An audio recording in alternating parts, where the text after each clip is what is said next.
Good afternoon and welcome to another episode of PairFect, where conversations shine brighter when two perspectives come together.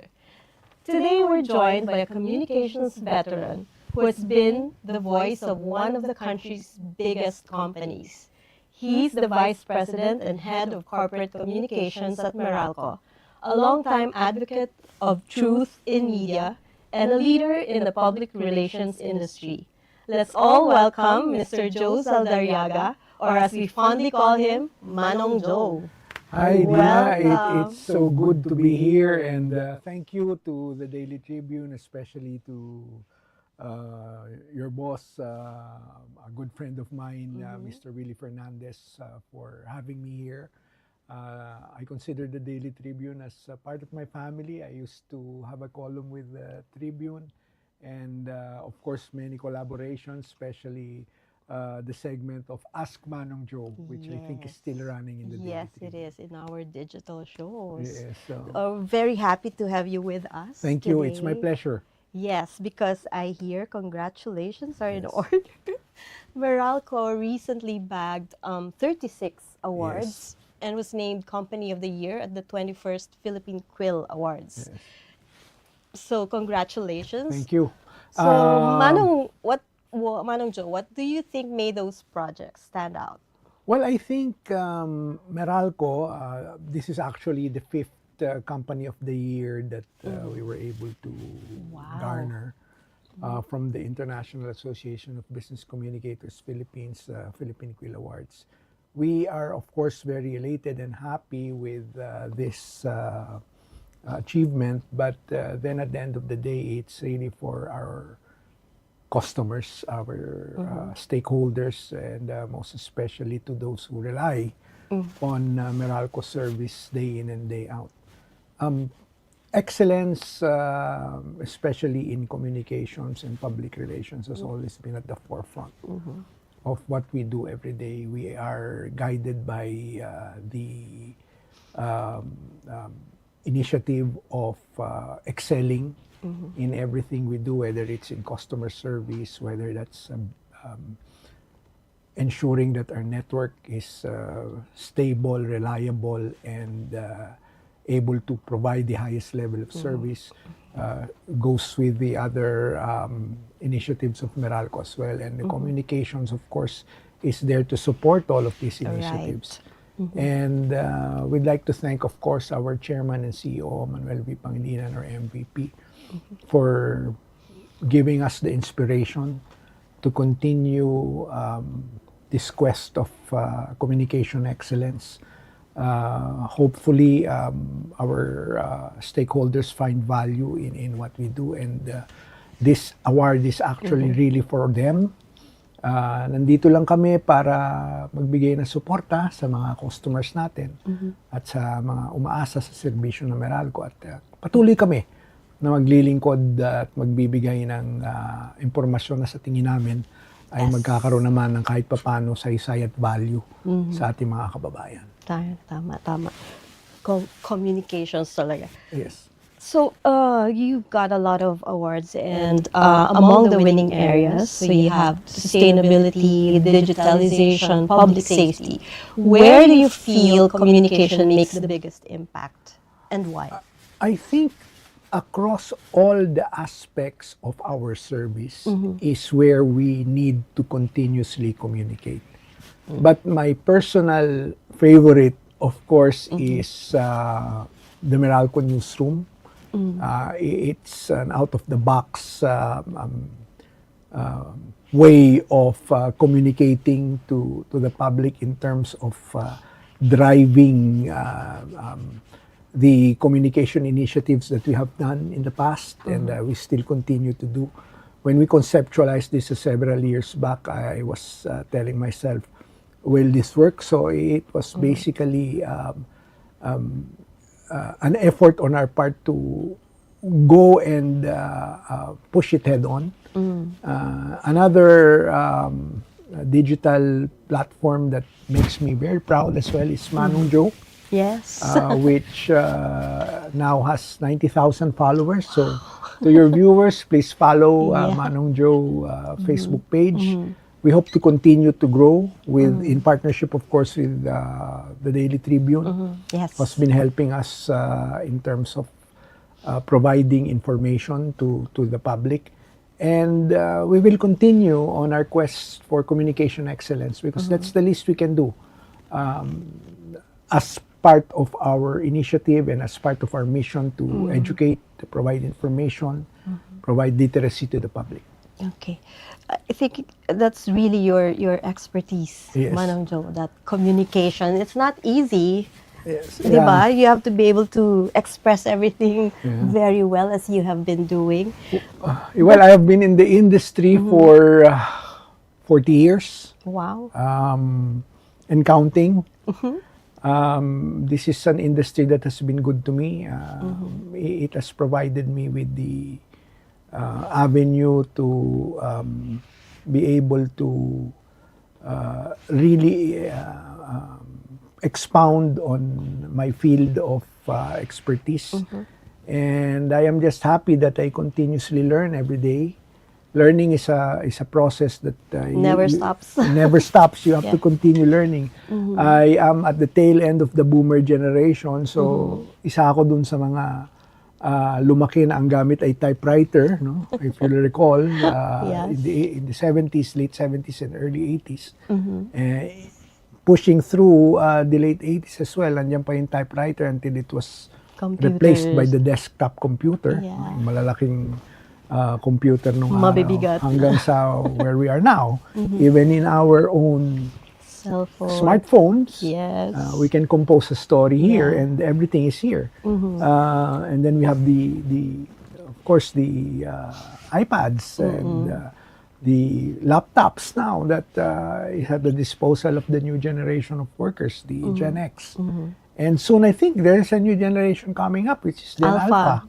So you Born can with AI. nagising sila, namulat sa cellphone, Yes. sa smartphones, sa laptops, etc. Sa technology, no? Conversely, kami naman,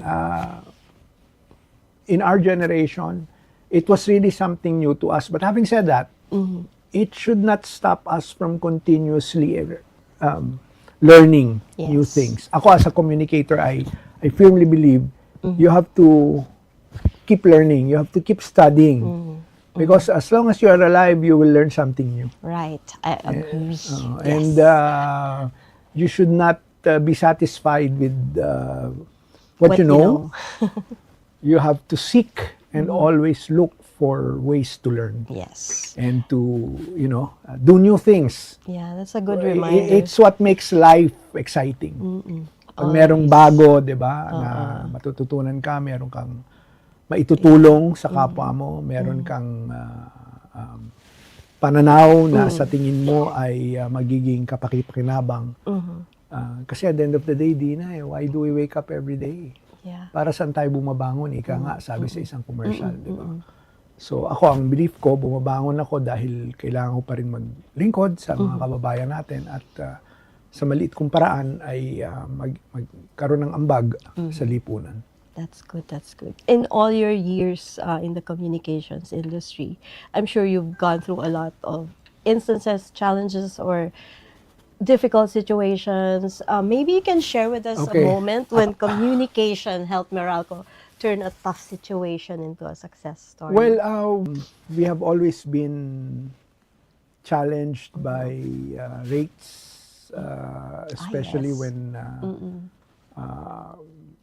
our prices or rates of electricity goes up, even if it's not our doing.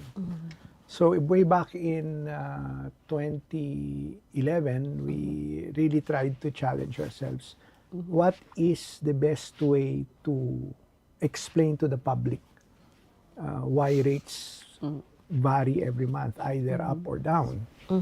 Mahirap nung una kasi hindi talaga nauubos yung batikos. Yeah. Until we came up with the concept of why not create our own news program, our own public affairs initiative or show, which gave birth to Meralco Advisory in 2013.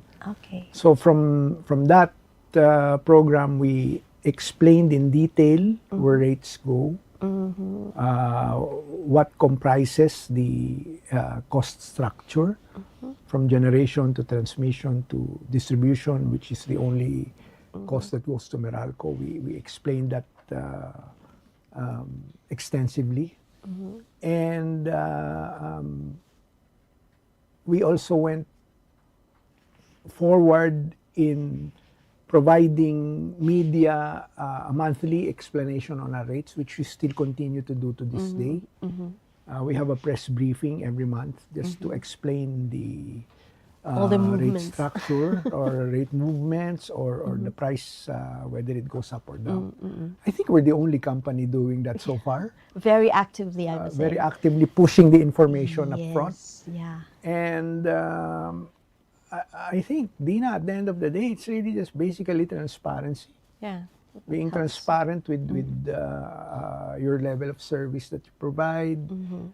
If there are concerns, then you have to face that head on. So if prices increase, you just need to explain why. If rates go down, you also have to tell the people why. And then what can they do? What is it that can empower them in managing their consumption? Right. And in fact, I think, are the only distribution utility in the country who has its own power lab, where we measure the consumption of various appliances, whether that's an air conditioning unit or an electric fan or a washing machine or a refrigerator. We have the capability to tell the public what consumes more. That's very helpful. and what consumes less. Yes. And then we communicate this to the public. We also have our own Meralco appliance calculator. They can download that. It will tell you how much your consumption is per hour, and then the estimate per month. All the information is there. So we try and bring the service really, literally, in front of the public. And you should never stop. And we will never stop. Communication is key. We hope to continue excelling as far as communications is concerned. And again, we'd like to thank all our stakeholders for giving us the opportunity to bag the Company of the Year for Meralco. And this just really gives us the impetus to continuously improve every day. Yes, as you said earlier, keep learning, keep going, and keep moving forward. We will continue the discussion after a short break. And this break is brought to you by Meralco, ang liwanag ng bukas. SM, we've got it all for you. Union Bank, it starts with you. Usapang OFW is the show that honors the journeys of our modern-day heroes, our OFWs. Join Chingmi Fernandez, John Dodson, and Rafi Ayang every Tuesday and Thursday at 3 p.m. to hear the real stories behind the sacrifices. Watch it live on Daily Tribune's Facebook page, Tribune now on YouTube, and Daily Tribune Official on TikTok. Want to hear from thought leaders shaping our world? Straight Talk with Chito Lazada and Ted Montelibano dives into leadership, politics, and business every Wednesday at 10 a.m. Catch conversation live on Daily Tribune's Facebook page, Tribune now on YouTube, and Daily Tribune Official on TikTok. And this break is brought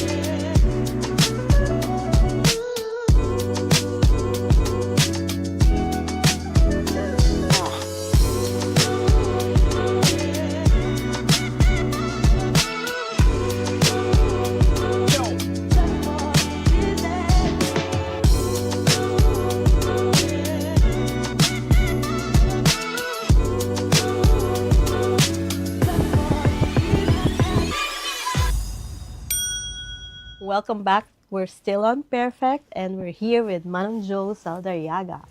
So we were talking about how Meralco has been pushing all the information that the public should know, and it's a constant thing that you're doing, and you've also had innovations toward that end.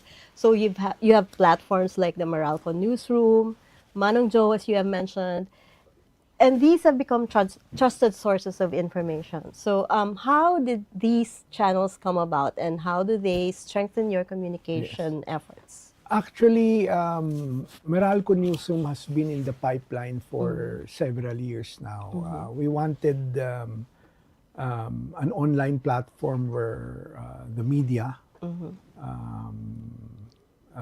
government included, and the general public can look at Meralco as a source of information. Yes. So it doesn't actually just mentions rate changes. It provides our the general public with what Meralco has been doing in terms of customer service, network upgrades, even our corporate social responsibility initiatives, and the other programs. And so we launched it 2 years back, if memory serves. And so far, we've had more than 20,000 followers. So I think it's a good indication that we are on the right path insofar as communicating our initiatives is concerned.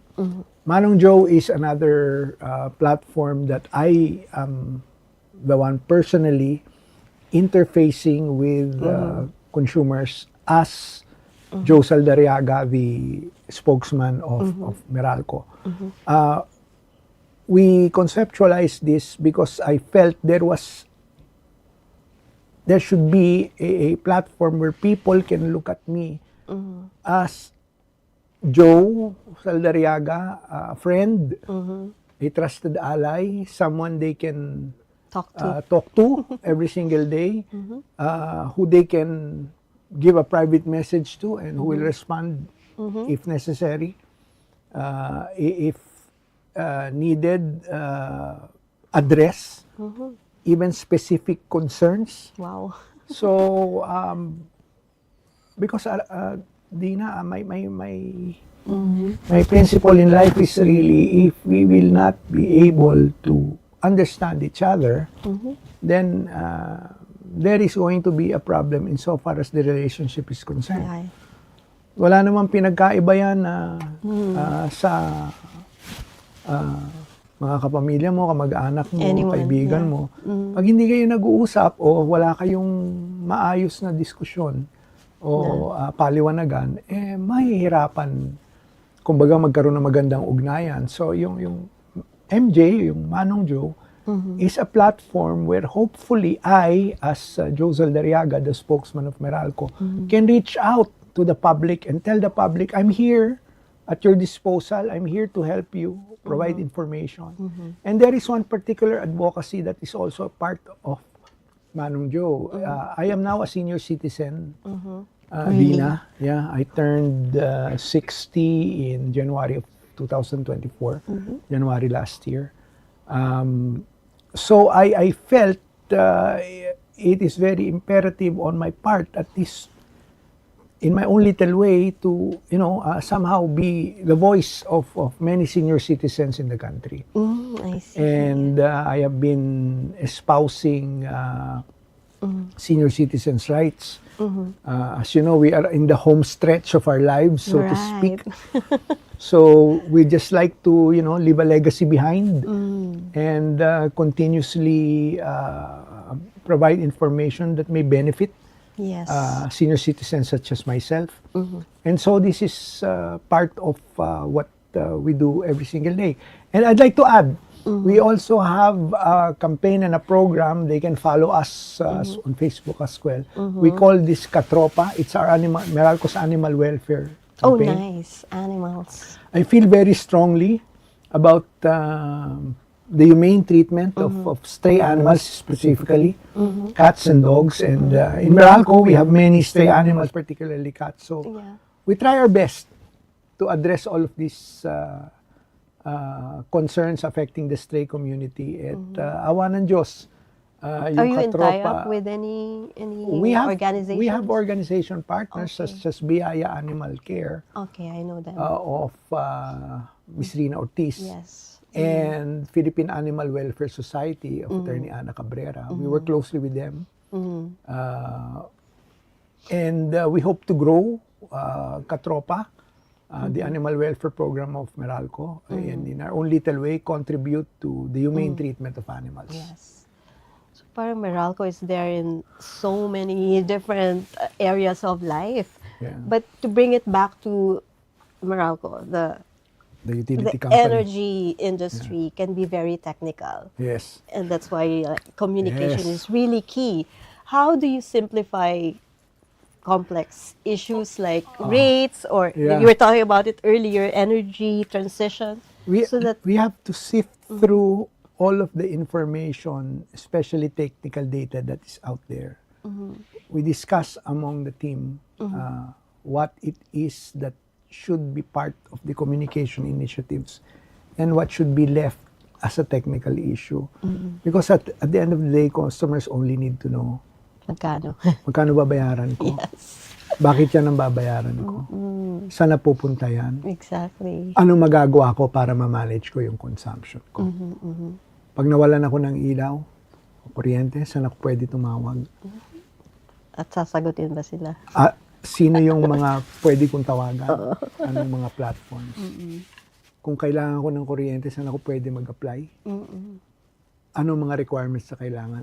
More or less, gaano kabilis yan? Bukod sa distribution utility, ano pa ba serbisyo niyo sa Meralco? Because we're in power generation, to be able to, add to the capacity in the country and add to the solution of the need for power and energy. We have our own solar rooftop company, which is called them Spectrum. These are the requirements of many malls or commercial establishments, even households that would like to have rooftop solar panels. So we're also there. We also into retail electricity supply through Empower. This is for customers whose capacity is enough so that they can have directly serviced by a retail electricity supplier at rates that are competitive. And we're also in fintech through Bayad. And Dami. many other One Meralco companies. And I am also very proud of our One Meralco Foundation, Yes. headed by our president, Zaldarriaga. Because as we speak, they're going to Masbate and help those that were devastated by the typhoon. Even in the past, they have been at the forefront of helping our kababayans, yung mga nangangailangan. Just last week, we energized several families in Novaliches with the help of One Meralco Foundation. And iba kasi yung saya ng tao pag nagkakaroon sila ng serbisyo ng kuryente o meron tumutulong sa kanila Tama. pag panahon ng kalamidad. And Meralco has been there. And we've been there. We will continue to provide the help needed from us. Because at the end of the day, Dina, nandito naman talaga tayo para sa mga kababayan natin. Our reason for being is our customers and the public that we serve. Sana mas maraming ganyan ang pag-iisip. Hopefully, Katulad sa'yo. hopefully. I think the private sector is really Yeah. doing its part for Yes. nation building.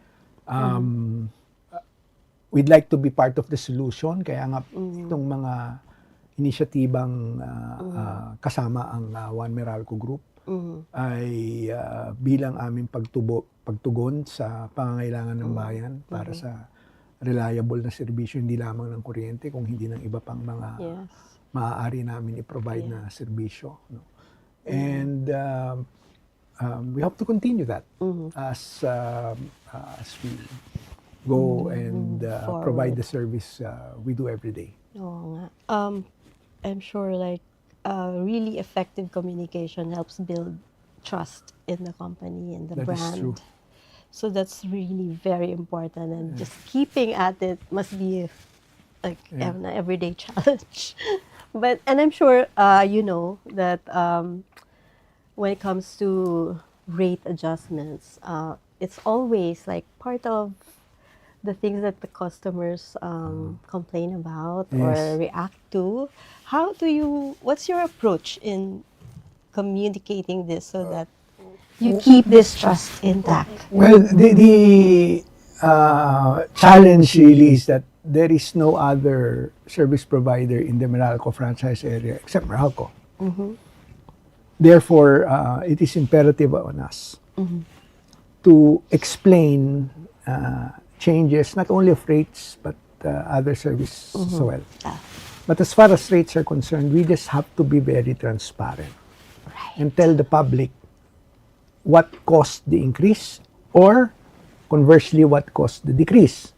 Because by doing that, by going down to specific information on why rates change every month, somehow that level of transparency makes the consumer perhaps realize, wala naman palang tinatago ang Meralco. Kaya naman pala tumaas kasi ito yung dahilan. Diba? Tumaas yung generation charge, tumaas yung fuel cost, bumagsak bumaba yung piso kontra sa dolyar. Yung dolyar, malaking bahagi yan ang ginagamit ng mga power producers o yung mga gumagawa ng kuryente.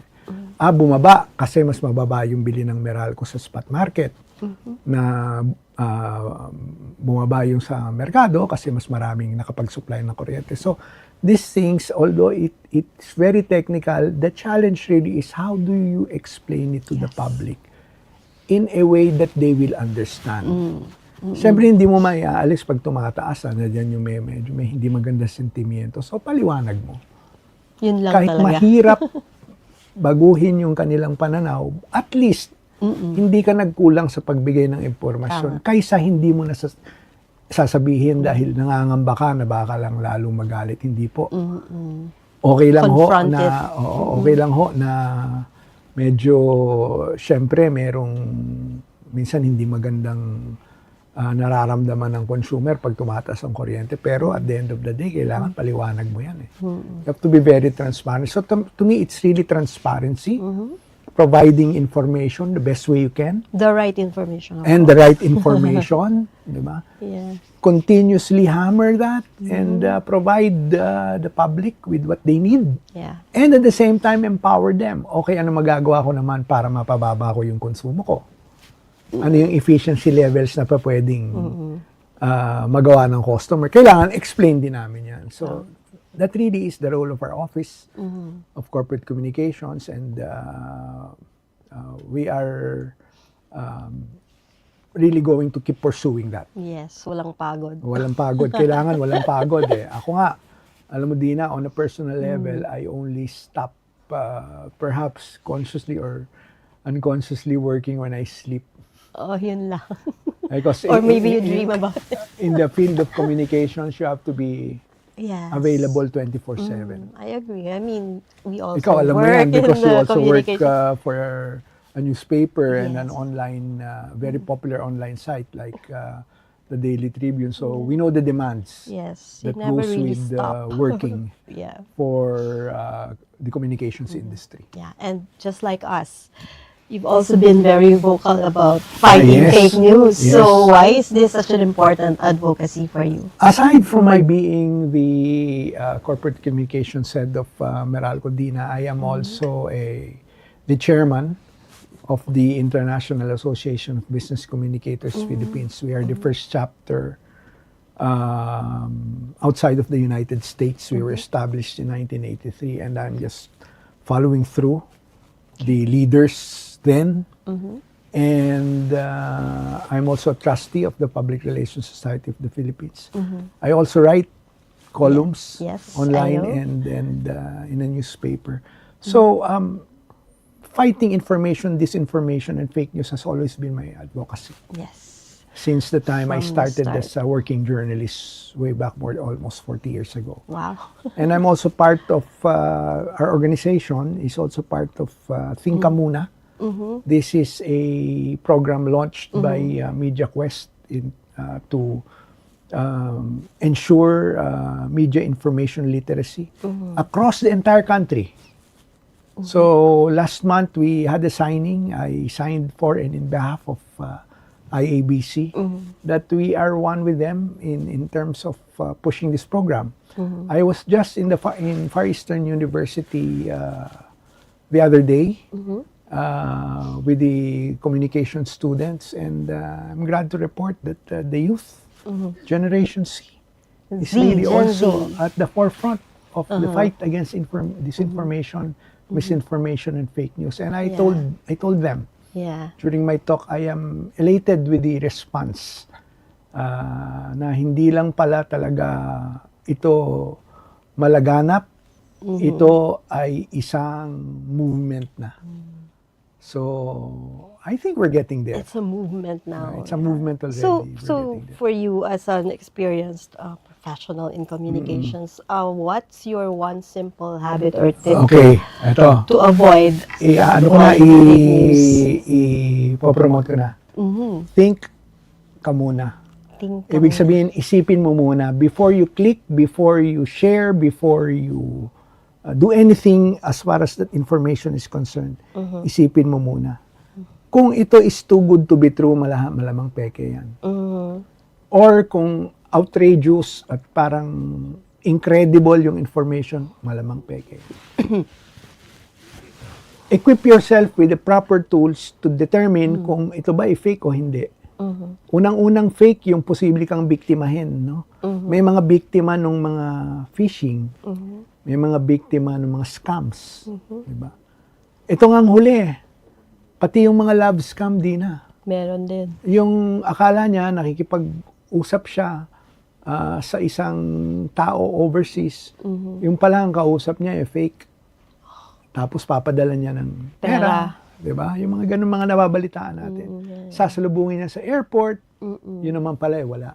O kaya kinausap siya ng isang celebrity, sasabihin ng celebrity, magbigay ka sa akin ng certain amount of money, ibabalik ko yan doble. May mga gano'n. May mga gano'n O kaya i-click mo ito, bigay mo yung OTP mo, tapos para mabago namin yung data o information at matanggap mo yung points mo sa credit card. Unang-una, hindi hihingi ng one-time PIN ang mga bangko natin unless tayo yung nag-initiate. That's what I keep saying. So, pag mga ganyan, isipin nyo ho ng mabuti. Think ka muna bago ka kumilos. So, that will continuously be my advocacy. Yes. As, Keep saying it. Keep saying it. Think ka muna. Mag-isip po muna tayo, tingnan po muna natin, baka peke na to. Lagi tayong merong somehow, kung masyadong incredible yung information, pagdudahan natin. People should learn how to listen to their gut. Kasi Yes, parang masyadong impulsive na yung tao. That's true, Dina. At the end of the day, it's your own discernment that Yes. will save you Yeah, kung meron Diba? kang konting lang dyan, listen to it. Pero syempre, yung ibang mga kababayan natin who may be vulnerable, dun tayo as communicators papasok. That's right. Na Yes. hanap tayo ng paraan o gumawa tayo ng paraan paano sila matulungan. And this movement, Think Ka Muna, is one way of ensuring that somehow we are able to help in terms of media information literacy. Yeah. And I'd like batiin ko lang yung mga kasama ko sa Think Ka Muna, ang aking kuya si Mr. Monisberto who is at the forefront of Think Ka Muna. Of course, kasama din niya dyan si Attorney Charles Lejano who was with me the other day dito sa Firestone University. I see. Wow. I feel so fortunate to be in the presence of a very experienced communicator. It's really very good reminders that you've given me this afternoon, and I'm sure our viewers also feel the same. So finally, before we end, what advice would you give young communicators who want to make a difference in society, like what you're doing now? Keep learning, keep studying, understand your craft very well. Hard work will always be your guiding light. I have been in this industry for about 4 decades, and I've seen the changes along the way, Dina. But there is one particular aspect of work that defines what will make one a successful communicator. Diligence, resiliency, and hard work. Yes. It's still the good old-fashioned values. Diba? Let's go back to that. Diligence, Diligence, resiliency, and hard work. If you have these 3 with you in your pocket every day, as a reminder, pwede nilang isulat yan. No? Pag nanghihinaan ka ng loob, tingnan mo lang yun. Kung nagkakamali ka, tingnan mo lang yun. Kung sa tingin mo, hindi ka na makapagpatuloy, tingnan mo lang yun. Because those are what I actually experienced early on in my career. And you got this far. And I think that saved me. And that's what got me this far. So, to the future generations of communicators, just take note of the 3 things that I've said, and definitely you won't go wrong. Yes, very simple but very hard. It's an old school, Yeah. way of doing things. Yeah. Thank you very much. Thank you, Dina. It's my pleasure. Yes, please. Maybe you'd like to say some words Yeah. for Meralco before we. Well, I'd like to thank, of course, the Daily Tribune for having me today and somehow impart my experience as a communicator. Thank you as well for allowing us to explain why we were the Company of the Year for the Philippine Quill Awards. We will continue to push valuable information to the public, hopefully get more accolades in the future. But more than that, it's really how can we provide more value to the customers and the consumers and the general public that we serve. So with that, maraming salamat, Dina, sa pagkakataon. At sa mga kaibigan natin sa Daily Tribune, maraming salamat po sa inyo lahat. Thank you also, Manong Joe, and congratulations once again. So, from broadcasting to corporate communications, Manong Joe has shown us that truth and integrity should always light the way. So, thank you once again for sharing your insights and for reminding us that communication is not just about messaging, it's about responsibility. So, that's it for this episode of PairFect. Join us again next time as we continue pairing stories, perspectives, and people that matter. Once again, I'm Dinah Ventura. See you then.